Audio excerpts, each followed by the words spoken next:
Hello everyone, welcome back. देखो, अभी हम लोग क्या करने वाले हैं, आज से बीएससी से रिलेटेड जो लेक्चर्स हैं, जो अपने BSc, MSc, RPSC first grade के अंदर, असिस्टेंट प्रोफेसर के अंदर, इन सभी के अंदर यूज़फुल होते हैं। ठीक है, तो ऐसे सारे टॉपिक्स हम लोग कवर करने वाले हैं। नेट का तो हमारा साथ में उधर चल ही रहा है, वो सब नेट के अकॉर्डिंग है, पर बीएससी के पेपर्स के अकॉर्डिंग अब हम लोग पढ़ने वाले हैं, जो कि डिफरेंट कॉम्पिटिटिव एग्जाम्स के अंदर हेल्पफुल होंगे। ठीक है, तो मैकेनिक्स जो हमारा फर्स्ट पेपर है उसको मैं स्टार्ट कर रही हूँ अभी। सारे एग्जाम्स के लिए हैं बस ये चीज़ें, इसलिए बेसिक फिजिक्स। ठीक है, उस हिसाब से आप लोग समझ सकते हैं, सारा कंटेंट होगा। तो स्टार्ट करते सीधा। कौन सा पेपर अभी हम लोग करेंगे? मैकेनिक्स। ओके, टॉपिक जो आज हम पढ़ने वाले हैं, केवल जो फिजिक्स सीखने के हिसाब से जनरल चीज़ें हैं उन्हीं को हम लोग स्टडी करने वाले हैं। तो फर्स्ट चीज़ हम लोग पढ़ने वाले हैं, फ्रेम ऑफ रेफरेंस किसे कहते हैं। ठीक है, frame of reference.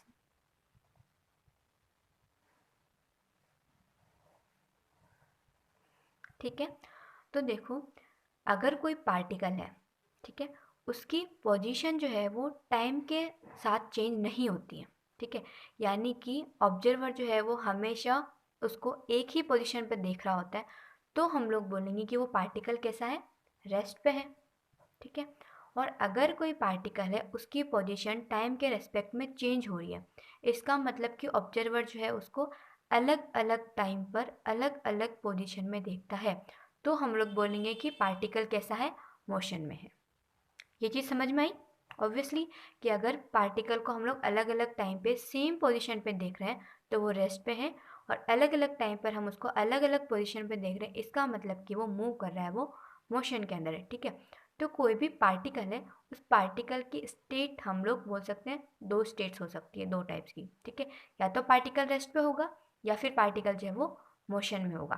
Right, particle की दो स्टेट्स हो सकती है। कौन सी? या तो वो रेस्ट पे होगा या फिर वो मोशन में होगा। राइट, इसका मतलब क्या है कि जो पार्टिकल की स्टेट होती है वो कैसी होती है? रिलेटिव होती है। ठीक है, state of a particle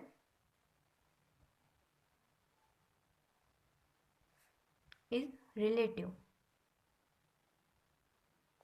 That is, in the free space, the position of a particle can only be described with respect to another body or system. ठीक है ना, हम लोग किसी चीज़ को बोलते कि वो रेस्ट में है, बोलते कि वो मोशन में है, तो हम किसी पर्टिकुलर चीज़ के रेस्पेक्ट में बोल रहे हैं कि वो रेस्ट पर है या मोशन है में है। इसका मतलब कि वो क्या है? स्टेट जो है पार्टिकल की, वो एक रिलेटिव क्वांटिटी है। ठीक है, रिलेटिव चीज़ हम लोग बता रहे हैं किसी चीज़ से कंपेयर करके। ओके, तो इस तरीके से हम लोग बोलते हैं कि जैसे कि कोई इंसान जो है वो ट्रेन के अंदर मूव कर रहा है। ठीक है, तो उसको क्या लगेगा कि बाहर जो भी ट्रीज है, जो भी बिल्डिंग्स है, वो पीछे की तरफ जा रहे हैं। एक्चुअली में वो जा रहे हैं क्या?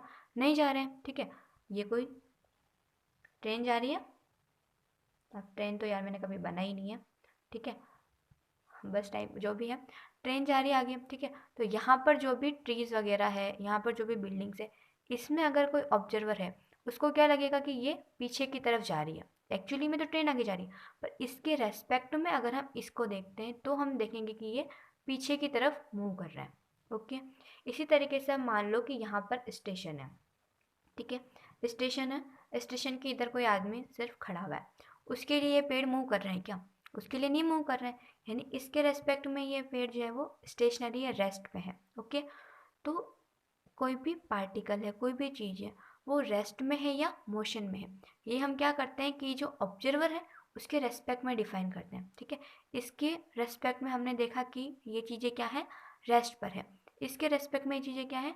मोशन के अंदर है। आई बात समझ में? तो इन चीज़ों को स्टडी करने के लिए हम लोग क्या बोलते हैं कि रेफरेंस फ्रेम यूज़ में लेते हैं। ठीक है, तो यहाँ पर लिख लो आप लोग, दस द ऑब्जेक्ट और system about which the state of another body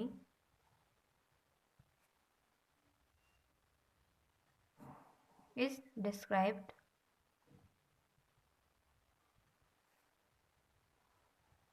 such an object is called a reference frame.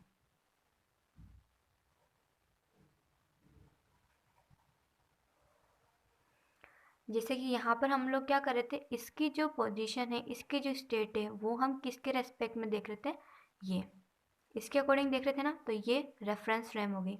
इसके रेस्पेक्ट में देख रहे हैं तो यहाँ से ऑब्जर्व कर रहे हैं, तो जो ऑब्जर्वर है उसकी जो फ्रेम होती है जहाँ से हम लोग ऑब्जर्व कर रहे हैं चीज़ों को, उसको हम लोग रेफरेंस फ्रेम बोलते हैं। अब जो सिंपलेस्ट तरीका है स्टडी करने का, वो हम क्या करते हैं कि कार्टेशियन कोऑर्डिनेट सिस्टम से चीज़ों को स्टडी करते हैं। ठीक है, किससे स्टडी करते हैं, कार्टेशियन कोऑर्डिनेट सिस्टम से। इसको भी हम लोग दो तरीके का लेते हैं, एक तो होता है राइट हैंडेड कोऑर्डिनेट सिस्टम, एक होता है left handed coordinate system. Left handed, दूसरा होता है राइट हैंडेड।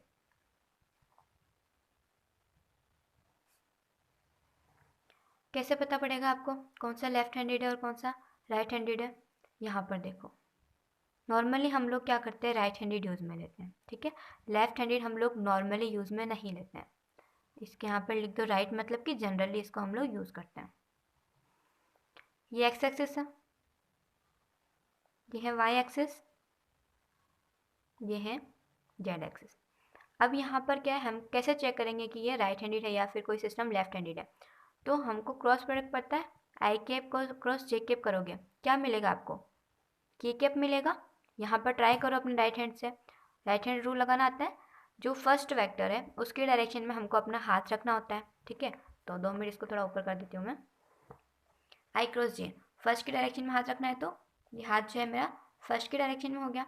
उसके बाद में सेकंड वेक्टर की डायरेक्शन में आपको अपनी फिंगर्स को कर्ल करना है, तो मतलब कि फर्स्ट की डायरेक्शन में हाथ हो गया है, और सेकंड वेक्टर कौन सा हमारा, ऊपर की तरफ है। एक्स एक्सिस ये रहा, ये एक्स एक्सिस, वाई एक्सिस इधर है यानी ऊपर की तरफ है, तो इनको फिंगर्स को मैं ऊपर की तरफ करूँगी। तो मेरा थंब किस तरफ है, बाहर की तरफ है ना, आप लोग इसको खुद करके देखना। राइट, एक्स एक्सिस की तरफ में हाथ किया, और वाई एक्सिस ऊपर की डायरेक्शन है, ऊपर की तरफ मैंने फिंगर्स को कर्ल किया, मेरा थंब जो है वो आउटवर्ड डायरेक्शन के अंदर है, तो वो आउटवर्ड डायरेक्शन जेड एक्सिस है। तो ये चीज़ सेटिस्फाई हो रही है ना, इसका मतलब कि ये कौन सा है, राइट हैंड सिस्टम है। ठीक है, ऐसे ही आप बाकी आगे जे क्रॉस की और ये सब चीज़ें भी चेक कर सकते हैं। लेफ्ट हैंडेड की हम लोग बात करते हैं, सॉरी,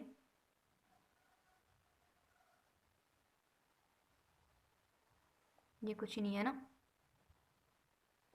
ये एक्स है, ये वाई है, और ये जेड है। अब अगर आप यहाँ पर ट्राई करते हो वही चीज़, क्या, आई क्रॉस जे इक्वल्स टू के के, एक बार राइट हैंड से ट्राई करके देखो, एक्स की डायरेक्शन में अपना हाथ करो, एक्स एक्सिस इधर है ना, तो फर्स्ट डायरेक्शन जो फर्स्ट वेक्टर होता है उसकी डायरेक्शन में आपको हाथ रखना होता है, हाथ रख लिया। ठीक है, फिर सेकंड वेक्टर जो है जे कैप, इसकी डायरेक्शन में अपने फिंगर्स को कर्ल करो, यानी ऊपर की तरफ है ना ये, तो ऊपर की तरफ फिंगर्स को कर्ल कर लिया हमने। तो हमारा जो थंब है वो किधर जा रहा है, अंदर की तरफ जा रहा है। तो ये चीज़ सही है क्या, हमारा यहाँ पर तो जो आउटवर्ड मिल रहा है, इसका मतलब कि राइट हैंड से ये चीज़ नहीं हो रही, तो ये राइट हैंडेड सिस्टम नहीं है। एक बार आप इसको लेफ्ट हैंड से ट्राई करो। ओके, ये जो लेफ्ट वाला है ना, इसको समझो एक्स की डायरेक्शन में हमको, ये मेरा लेफ्ट हैंड है। अब यार इसमें पेपर पे में बताने में थोड़ी प्रॉब्लम होगी, समझ जाना, ये लेफ्ट हैंड है। ठीक है, एक्स एक्सिस इधर है, इसके डायरेक्शन में हाथ किया, वाई एक्सिस कहाँ है, ऊपर की तरफ है, फिंगर को ऊपर किया, तो मेरा थंब किस डायरेक्शन में आ रहा है, इस डायरेक्शन में आ रहा है, जेड डायरेक्शन में आ रहा है। इसका मतलब कि ये कौन सा है, लेफ्ट हैंडेड सिस्टम है। ठीक है, तो ये चीज़ भी आपको पूरी क्लियर होनी चाहिए, मतलब कंसेप्ट तो सारे आने चाहिए कि राइट हैंडेड सिस्टम हम लोग कैसे लेते हैं और लेफ्ट हैंडेड हम लोग कैसे लेते हैं। तो ये पूरा हमारा था फ्रेम ऑफ रेफरेंस का सिस्टम। ठीक है, कि क्या होता है, किस तरीके से हम लोग देखते हैं पार्टिकल्स वगैरह को। कार्टेशियन कोऑर्डिनेट सिस्टम में जनरली यूज़ में रहते हैं, उसमें भी हम लोग राइट हैंडेड को प्रीफर करते हैं। उसके बाद में देखो, कोई भी पार्टिकल की है उसकी पोजीशन को अगर हम रिप्रेजेंट करना चाहते हैं, तो बताने के हमारे पास में दो तरीके होते हैं। ठीक है, कोई भी पार्टिकल की पोजिशन हम लोग बताना चाह रहे हैं, जैसे कि ये मान लो ओ है, ओ पॉइंट हम जनरली किसको लेते हैं कि ये तीनों कैसे, लीनियर परपेंडिकुलर एक्सिस है। ठीक है, तो ये तीनों लीनियर परपेंडिकुलर एक्सिस जहाँ पर इंटरसेक्ट कर रहा है, वो पॉइंट पे हम लोग मानते हैं कि ऑब्जर्वर है। ठीक है, ऑब्जर्वर हम लोग कहाँ मानते हैं, यहाँ मानते हैं, और इस पॉइंट को हम लोग वो लिख देते हैं।